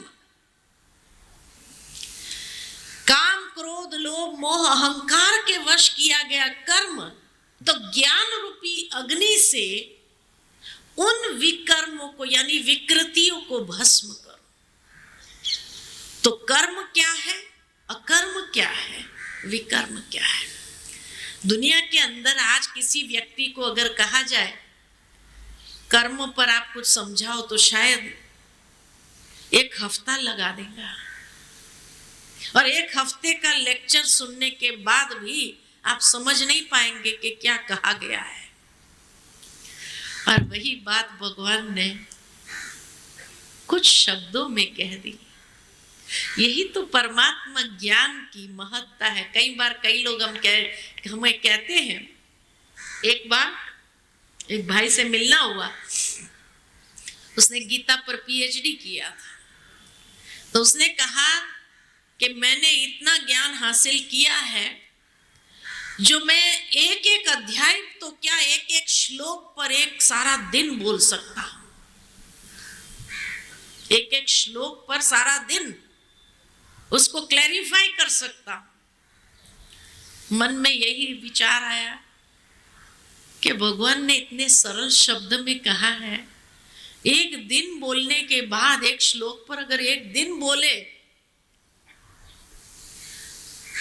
तो क्या एक दिन सुनने के बाद वो श्लोक स्पष्ट होगा या और कंफ्यूज हो जाएंगे? क्या होगा? कई बार कर्म अकर्म विकर्म पर लोग बोलते हैं इस सब्जेक्ट के ऊपर, लेकिन इतना ज्यादा कुछ हो जाता है कि आखिर क्या कहना चाहते हैं समझ में ही नहीं आता है। और भगवान ने वही 2 लाइनों में कितनी अच्छी बात कह दी कि बुद्धिमान वही जो कर्म में अकर्म, अकर्म में कर्म को देखता है। Simple as that. यही भगवान का प्रमाण है। भगवान ने गीता ज्ञान दिया, उसका प्रमाण यही है। मनुष्य सब्जेक्ट को इतना कॉम्प्लिकेट कर सकता है कि उस कॉम्प्लिकेशन में क्या कहना चाहता है वही पता नहीं चलता है। और भगवान सब्जेक्ट, कॉम्प्लिकेटेड सब्जेक्ट को भी इतना सरल कर देता है। ये अंतर है भगवान और मनुष्य में। मनुष्य विषय को कॉम्प्लिकेट करेगा, भगवान कॉम्प्लिकेटेड विषय को सरल करेगा। उसी का नाम तो भगवान है। कर्म की गुह्य गति एक लाइन में स्पष्ट कर दी, उससे ज्यादा सरल और क्या हो सकता है। उसके बाद भगवान ने कुछ जीवन के आचरण के अंदर लाने की बातों को स्पष्ट किया है कि जिसने शरीर की इंद्रियां और अंतकरण को वश किया हुआ है वह अपरिग्राही, शरीर संबंधी कर्म करते हुए भी कर्म के बंधन में नहीं बंधता है। इसलिए कहा, कई महान आत्माएं, दिव्य आत्माओं ने महसूस किया कि कहीं ये युद्ध की बातों को लोग हिंसक न समझ ले, इसलिए उन्होंने युद्ध की बातों को हटा दिया अपने प्रवचनों में से और आचरण की बातों को लिया है। जैसे महावीर स्वामी ने जितेंद्रिय होने की बात की है। गीता के अंदर हर अध्याय में भगवान ने जितेंद्रिय होने की प्रेरणा दी है। भगवत गीता से ही, भगवान के महावाक्यों से ही ये महान आत्माएं, दिव्य आत्माओं ने भी ये चीजों को एक्सट्रैक्ट किया है। और इसी तरह महात्मा बुद्ध ने भी जब ये बात को समझा तब उन्होंने कर्म योग को उठाया है। अच्छे कर्म करो, अच्छे कर्म करो। कुछ समय पहले मैं चाइना के तरफ गई थी, वहां मुझे पता चला कि वहां जो है ना, लोग बहुत अच्छे काम करते हैं। पब्लिक जो है कभी गवर्नमेंट की बात में रिटेलिएट नहीं करती, भारत में जैसे होता है ऐसे नहीं करती है। अगर उनको कोई बात का अपना गुस्सा प्रकट भी करना होता है तो जैसे भारत में कोई कंपनी में कोई लोग काम करते हैं और अपना गुस्सा दिखाना का प्रयत्न, तो स्ट्राइक कर देंगे, तोड़ फोड़ कर देंगे। वहां वो लोग स्ट्राइक नहीं करते हैं कोई भी कंपनी में, लेकिन वहां वो डबल माल प्रोड्यूस कर देते हैं। अब बेचो, इतना डबल माल बना करके रख देंगे कि बेचो। उनको पूछा गया कि भाई आप इतना अच्छा कर्म क्यों करते हो, अपना गुस्सा भी इस तरह से कैसे निकालते हैं? तब उन्होंने कहा कि हमारे महात्मा बुद्ध ने ये बताया है कि आप अच्छा कर्म करो, क्योंकि अच्छा कर्म करेंगे तो आपका अगला जन्म भारत में होगा। तो भारत में जन्म प्राप्त करने के लिए हम अच्छा कर्म कर रहे हैं। हम भारतवासी कितने भाग्यशाली हैं। लोग अच्छा कर्म कर रहे हैं यहाँ जन्म लेने के लिए, और यहाँ के लोग बुरे कर्म कर रहे हैं तो कहाँ जाएंगे? कहाँ जाएंगे? हाँ, चाइना जाएंगे। अगला जन्म चाइना में मिलेगा ऐसे। तो इसलिए भारत की वैल्यू को समझो कि आप भाग्यशाली हो कि आपने भारत में जन्म लिया है। आज ही किसी ने सुबह में मुझे वीडियो भेजा कि चाइना के 10 शहरों को गवर्नमेंट ने जाकर के एक एक घर को बाहर से सील कर दिया है। लोगों को अंदर मरने के लिए छोड़ा है, वो बाहर निकल नहीं सकते हैं। अब आप सोचो, चाइना में ये कल्चर है कि घरों में किचन नहीं होते हैं, बहुत छोटी सी पेंट्री होती है जहाँ चाय पानी के लिए रखा होता है, बाकी वो हमेशा बाहर ही खाते हैं, उनका भोजन बाहर ही होता है। घर में कभी पकाने की सिस्टम नहीं है वहाँ पर, बाहर जाकर के खाना खाते हैं। अब गवर्नमेंट ने जाकर के तो वुहान शहर का जो दृश्य भेजा है, किसी ने वीडियो करके भेजा है, वहाँ का सुनसान रास्ते, सुनसान सब कुछ सुनसान, और एक एक घर का फोटो भेजा। घर को कैसे लकड़े से चारों तरफ से सील कर दिया ताकि अंदर वाले लोग बाहर ना आ सके, रास्ते पर ना आ सके। इस महामारी से निपटने के लिए अब अंदर उनके पास न खाने का पीने का कुछ है ही नहीं, तो माना लोगों को मरने के लिए ही रखा गया। कितना दिल सील रहेगा मालूम नहीं। और ये एक शहर की बात नहीं है, 10 शहरों को सील किया है, 10 शहरों को। वहां के घरों में रहने वाले को जब बाहर से सील किया गया तो कांच तोड़ रहे हैं। जो लोगों को गुस्सा आ रहा है गवर्नमेंट के ऊपर, जिस तरह से लोग मना बेबस है, वो उनका स्वरूप जो देखा गया, तब कहा कि भाई भारत वाले तो बहुत भाग्यशाली हैं। लेकिन उसके बावजूद भी अगर भारत में रहने पर भी कदर नहीं हो तो उसको क्या कहा जाएगा? जरूर है कि उनका अगला जन्म, भाई जिसको कदर नहीं है इस भूमि की, तो उसको कहाँ भेजा जाएगा फिर कि ठीक है तुम वहीं जाओ जहां तुमको भारत में जन्म लेने की कदर तो कम से कम हो। तो इसीलिए भगवान ने अर्जुन को कहा, जिसने शरीर की इंद्रियां और अंतःकरण को वश किया हुआ है वह अपरिग्राही, शरीर संबंधी कर्म करते हुए भी कर्म के बंधन में नहीं फंसता है। फिर कहा, जो ईर्ष्या से परे, द्वंद्वों से अतीत, सफलता असफलता में समान, जो संग दोष की आसक्ति से रहित, अभिमान से मुक्त, जिसकी बुद्धि ज्ञान में स्थिर है, वह सदा संतुष्ट आत्मा है और यज्ञ के लिए ही कर्म करने वाला, उसके सर्व पूर्व विकर्म दग्ध हो जाते हैं। विकर्मों को समाप्त करने की विधि भगवान बताते हैं। तो कहा ईर्ष्या से परे, द्वंद्वों से अतीत। तो कई लोग हमें क्या कहते हैं, मैं जी हमें किसी के लिए ईर्ष्या नहीं होती है, लेकिन लोग हमसे ईर्ष्या करते, उसका क्या किया जाए? हमें किसी के लिए नहीं है, लेकिन लोग हमसे करे, हमारे बारे में उल्टा सीधा बोले, हमारी इमेज पर धब्बा लगाए, तो क्या हमें कोई रिएक्ट नहीं करना चाहिए? कोई जरूरत नहीं। अगर आपको ईर्ष्या नहीं है, बहुत अच्छी बात, लेकिन अगर दूसरे आपसे ईर्ष्या करें ना तो भी चिंता करने की जरूरत नहीं। क्यों? क्योंकि कोई भी इंसान ईर्ष्या करता है तो किससे करता है? भाग्य से। उस व्यक्ति को जो भाग्य में प्राप्त हुआ है उस भाग्य को देख करके तो ईर्ष्या होती है। अब जो भाग्य मैंने अपने कर्मों से, क्योंकि भाग्य बना कैसे? कर्म से बना ना।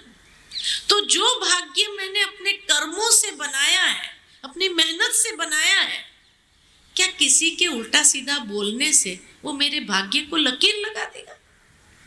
सोचने की बात है।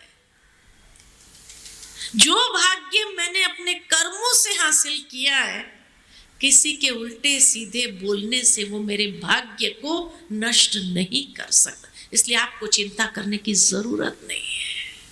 जिसको बोलना है बोलने दो, वो अपने भाग्य को लकीर लगाता है। मुझे चिंता करने की क्या जरूरत है? जो भाग्य मैंने अपने कर्मों से हासिल किया है उसको मिटाने की ताकत स्वयं भगवान की भी नहीं है। तो इंसान तो क्या है? अगर भगवान नहीं मिटा सकता है तो मनुष्य क्या करेगा? वो नहीं मिटा सकता है। लेकिन उस भाग्य को अगर मिटाने की ताकत है तो सिर्फ मेरे पास है। और मैं उस भाग्य को कैसे मिटाती? कि जब किसी को ईर्ष्या होती है, मेरे बारे में उल्टा सीधा बोला,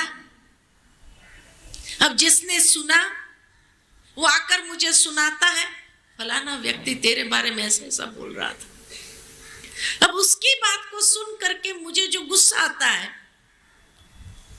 और मैं उसके बारे में उल्टा सीधा बोलना शुरू करूं,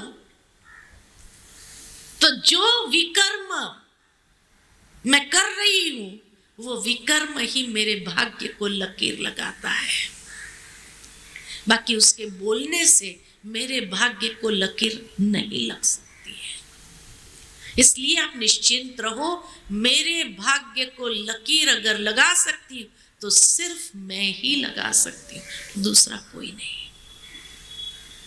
इसीलिए ये तीसरे व्यक्ति जो आकर के आपको उल्टी सीधी बातें सुनाता है ना, फलाना ऐसा बोल रहा है, फलाना ऐसा कह रहा है, फलाना ऐसा बोल रहा है आपके बारे में, उसको कहो बोलने दो, आप रिएक्ट मत करो, आप कुछ नहीं करो, क्योंकि आपके भाग्य को मिटाने की ताकत किसी में नहीं है। तब भगवान ने कहा ईर्ष्या से परे, द्वंद्वों से अति, द्वंद्व में नहीं आ जाओ। क्यों कर रहा है ऐसा? क्यों? उसको क्या जरूरत है बोलने की? मैं इतना अच्छा सोचती हूँ, इतना अच्छा बोलती हूँ, फिर भी वो मेरे बारे में ऐसा क्या? द्वंद्व में नहीं आओ। सफलता असफलता में समान, संग दोष से और आसक्ति से रहित। कितनी सुंदर बात भगवान बार बार अर्जुन को कहते, तुम ऐसे संग दोष में आओ ही नहीं जो फालतू बातें करने वाले हैं, जो आसक्ति में तुम्हें ले आने वाले। संग दोष की आसक्ति से रहित, अभिमान से मुक्त। अभिमान से कैसे मुक्त हो जाए? अभिमान किसको कहा जाता है? अभिमान शब्द को अलग करो।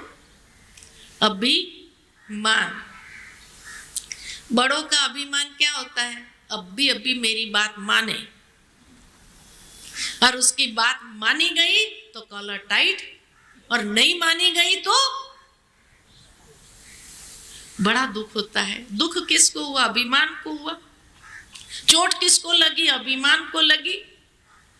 तो बड़ों का अभिमान ये होता है अभी हमारी बात माने, और छोटों का अभिमान क्या होता है? मान मिले तो माने। इतना किया, उसकी कदर तो कभी करनी नहीं है, मान देना है नहीं, और अपनी बात मनवानी है तो क्यों माने? अब ये अभिमान का क्या होता है? क्या होता है? टकराव होता है। यहां बड़े छोटे का अभिमान टकराता है ना? कई बार कई परिवारों में सास की ये कंप्लेन जरूर रहती है, आजकल की बहुएं हमारी बात मानती नहीं है। और बहुएं क्या कहती है, जो किया उसका तो मान देना नहीं, फिर क्यों माने।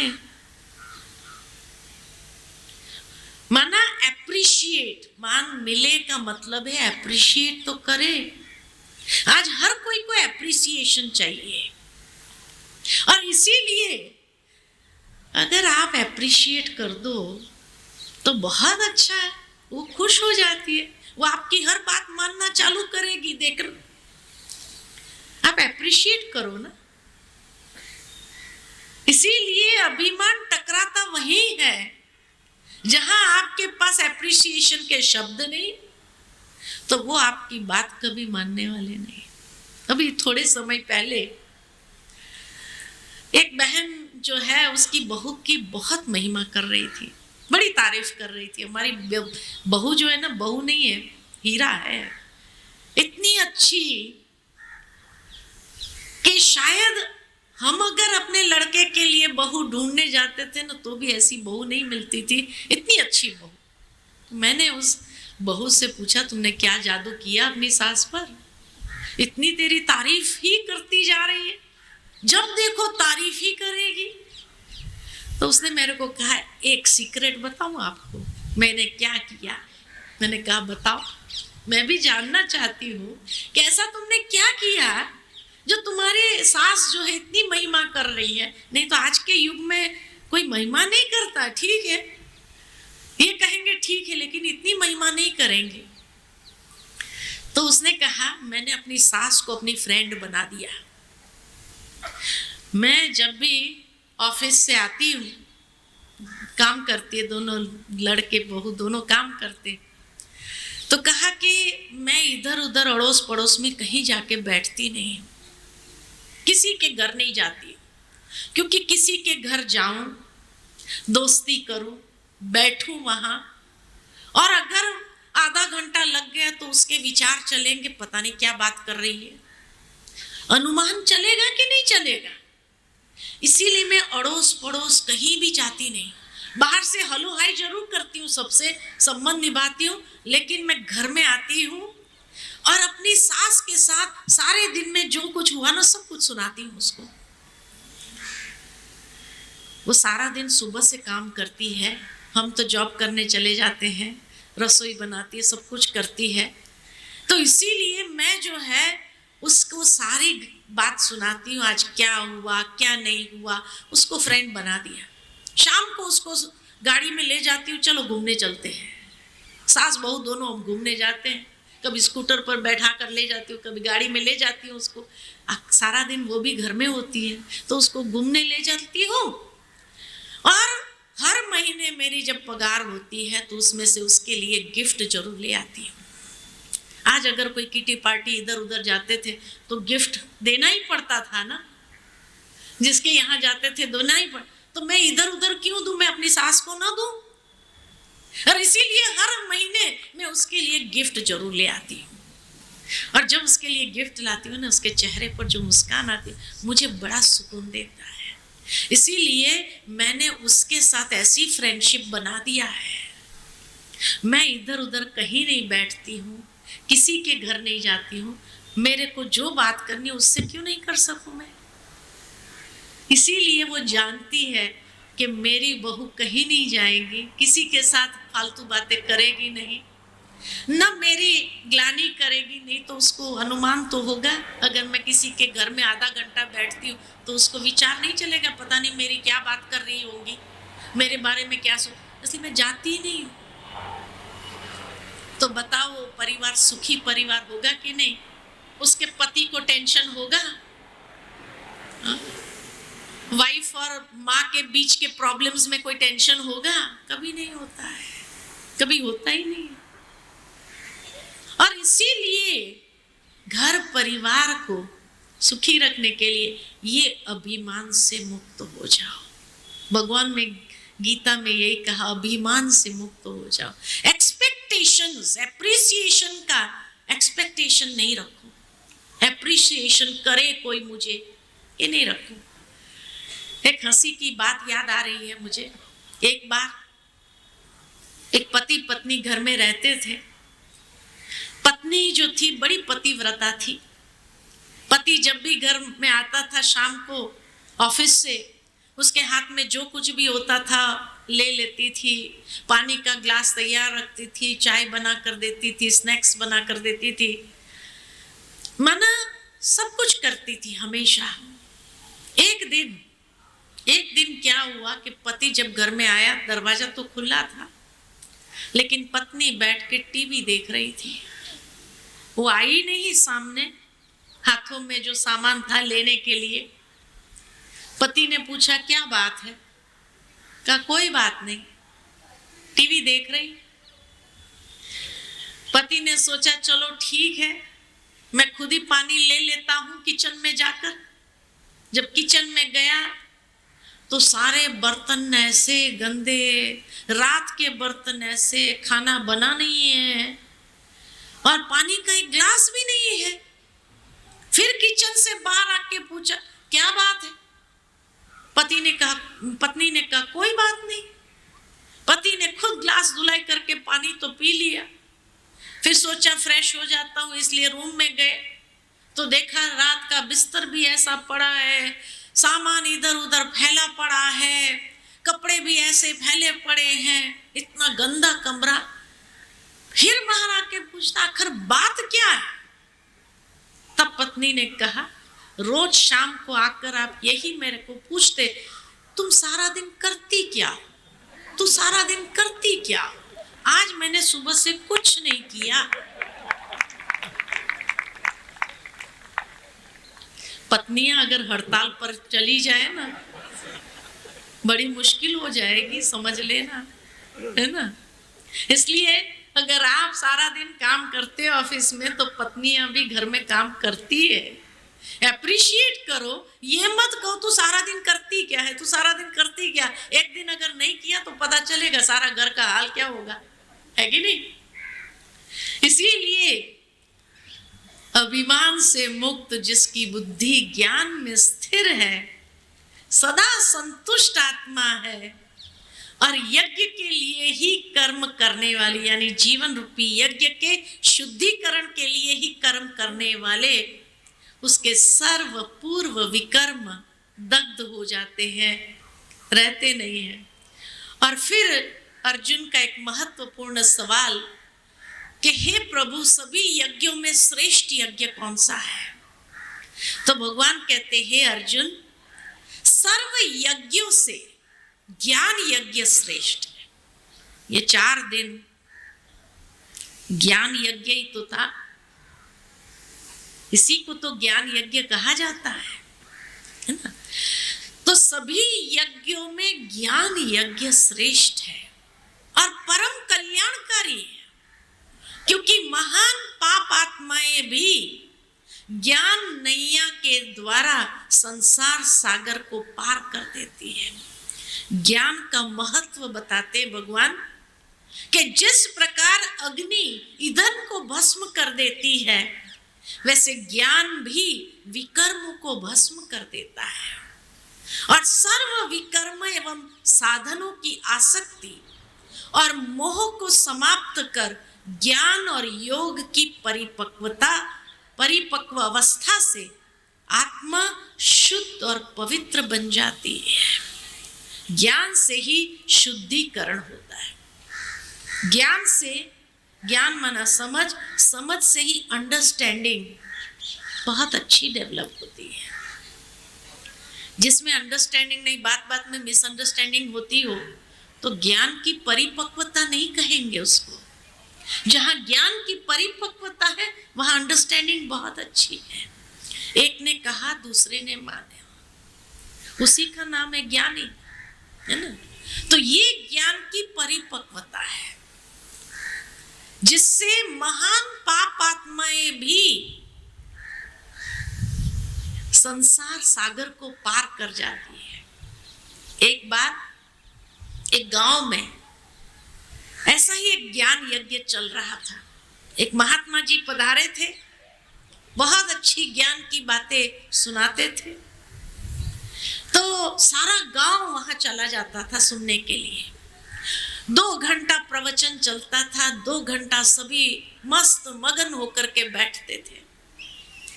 तो एक दिन एक चोर को लगा कि ये तो बहुत अच्छा अवसर है चोरी करने का। सारे लोग तो 2 घंटा अभी वहां से हिलने वाले नहीं है, तो आज जाते हैं चोरी करने के लिए। सोचा कि चलो देखते हैं वहां कौन सा परिवार पूरा बैठा हुआ है जिसके घर में चोरी कर सकता हो। तो उसने देखा एक सेठ जी का घर का पूरा परिवार वहां बैठा हुआ है। तो चोर ने सोचा ये अच्छा मौका है, तो गया उस सेठ जी के घर में। अब जाते जाते जब वहां से सत्संग जहां चल रहा था, ज्ञान यज्ञ जहां चल रहा था, वहां से देखते हुए गया कि भाई ये सेठ का परिवार पूरा यहाँ बैठा है, उसी के घर में चोरी किया जाए। अब जाते जाते महात्मा जी के प्रवचन में वो बात आई कि देवदूतों की परछाई नहीं होती है। अब उससे वो चोर को कोई मतलब नहीं देवदूत की परछाई है या नहीं है, लेकिन एक लाइन सुन लिया उसने भी चलते चलते। चोरी किया, बहुत सारा माल हासिल किया, और सारा चोरी का माल लेकर के जब जा रहा था, एक दूसरे चोर ने देखा आज इसने तो अच्छा हाथ मारा है, अब मुझे बिना मेहनत के पूरा ही माल मिल जाए, ऐसी कोई तरकीब सोचनी होगी। तो उसके पीछे पीछे गया, कहाँ ले जाकर के छुपाता है। तो देखा वो तो अपने घर में ही लेके गए। अब घर में से निकालना तो बड़ा मुश्किल, और बाहर घर में रखा और बाहर आकर आराम से बैठा। तो दूसरा चोर जो था उसने क्या किया, देवदूत का कपड़ा पहना और आया और कहने लगा भगवान ने देखा तुमने एक भक्त के घर से चोरी किया है, और इसीलिए भगवान ने मुझ देवदूत को भेजा है। अगर तुम सारा समर्पण कर लो तो तुम उस पाप से मुक्त हो जाओगे। अब भगवान के नाम से किसको डर नहीं लगता है? इस चोर को भी डर लगा। उसने सोचा ठीक है अभी समर्पण कर देता। कहा ठीक है ले आता हूं। अंदर गया माल लाने के लिए, के लाइट स्विच ऑन करी, के खिड़की से देखा तो वो देवदूत का तो परछाया गिर रहा था। उसको याद आया महात्मा जी ने आज ही तो प्रवचन में कहा देवदूतों की तो परछाई नहीं होती है। वो अंदर से बड़ा डंडा लेकर के आया कि आज महात्मा जी के प्रवचन में ये बात मैंने सुनी कि देवदूतों का परछाया नहीं होता है, और तुम्हारी तो इतनी लंबी परछाई है, तो जरूर कोई फ्रॉड है, भाग नहीं तो मार मार के भुर्ता बना दूंगा। वो भाग निकला। उसकी पत्नी, चोर की पत्नी, ये सारा दृश्य देख रही थी और आकर उस चोर से कहती है आपने एक लाइन सुनी महात्मा जी की, और जो चोरी का धन लाए थे उसको बचा सके। अगर सारा प्रवचन सुनते थे तो जीवन का अनमोल धन बचा सकते थे, जीवन को सफल कर देते थे। तो यही कहा भगवान ने कि सभी यज्ञों में ज्ञान यज्ञ क्यों श्रेष्ठ है, क्योंकि उसी से जो पाप कर्म हुए हैं उस अंडरस्टैंडिंग के साथ उन पाप कर्मों को भी हम समाप्त कर सकते हैं। तो ये था चौथा अध्याय, जहां ज्ञान का महत्व स्पष्ट किया भगवान ने। भगवान ने अपने अवतरण की महत्ता भी बताई, कब आते हैं वो भी बताए, क्यों आते हैं ये भी बताए, और कौन उसको महसूस कर सकता है उस परमात्मा को ये भी बताया, और साथ में कर्म कर्म विकर्म की गुह्य गति समझाई, और ज्ञान से कैसे विकर्मों के ऊपर, ज्ञानाग्नि से कैसे विकर्मों को दग्ध कर सकते। इतने सरल एक एक अध्याय है, इतना सिस्टमेटिक भगवान ने हर चीज बताई हुई है। लेकिन आज अगर आप गीता पढ़ेंगे तो समझ में नहीं आता है। कई बार पढ़ी होंगी, नहीं समझ में आता है, लेकिन परमात्मा ज्ञान से ही ये बातें बहुत अच्छी तरह से स्पष्ट हो जाती है कि सचमुच भगवान ने क्या कहा था ये समझना आसान हो जाता है। ठीक है, थोड़ी देर के लिए बैठे। आज के इस समाप्ति के दिन पर परमात्मा स्मृति में बैठते हैं, और ये हम सभी जानते हैं कि आज वर्किंग डे है आप सबका भी, इसलिए सभी जाना चाहते हैं।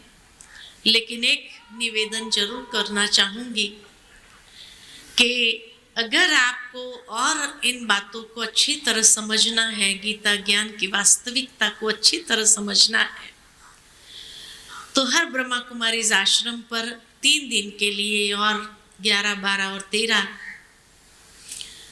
शिविर का आयोजन किया गया है, सुबह और शाम 2 वक्त। आप जा कर के और गहराई की बातों को समझो, अपने जीवन के लिए प्रेरणा प्राप्त करो।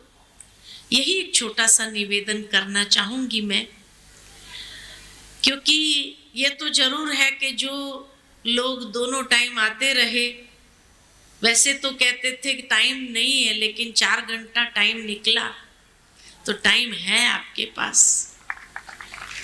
हाँ, टाइम है। और कल से लेकर के फ्री हो जाएंगे, फिर क्या करेंगे? 4 घंटा कहाँ निकालेंगे? बड़ा मुश्किल होगा। तो कम से कम आप सेंटर पर जाएंगे तो सेंटर पर जाने से और गहराई की बात को अच्छी तरह समझ सकेंगे, क्योंकि जैसे कहा कि ये घोर अधर्म का समय है, परमात्मा आकर के हर एक रहस्य को स्पष्ट करता है। कई बार कई लोग मुझे पूछते हैं, आपने कैसे ये गीता को समझा, कैसे ये किया, इतना अच्छी तरह से आप कैसे इसको क्रोनोलॉजी के रीति से समझा सकते हैं? तो सोचो, अगर दुनिया में कोई नहीं समझा सका और अगर हमने किया है, प्रयास किया है, तो जरूर बिना परमात्मा शक्ति के ये नहीं हो सकता है। इसीलिए शुक्रिया इस परमात्मा का कि जिसने वो शक्ति, वो वरदान दिए हैं कि जिसके आधार पर भगवान ने क्या कहा था उसको हम आप सबके सामने स्पष्ट कर सके। इसलिए धन्यवाद उस परमात्मा का देना चाहती हूँ, और आप सबको भी यही हमारा निवेदन रहेगा कि परमात्मा आए हैं तो जरूर है कि परमात्मा से अपने जीवन नैया को पार कैसे लगाना, उसकी विधि को आप भी समझ करके उस आध्यात्मिक मार्ग पर अग्रसर हो, यही हमारी शुभ भावना, शुभकामना है। ओम शांति।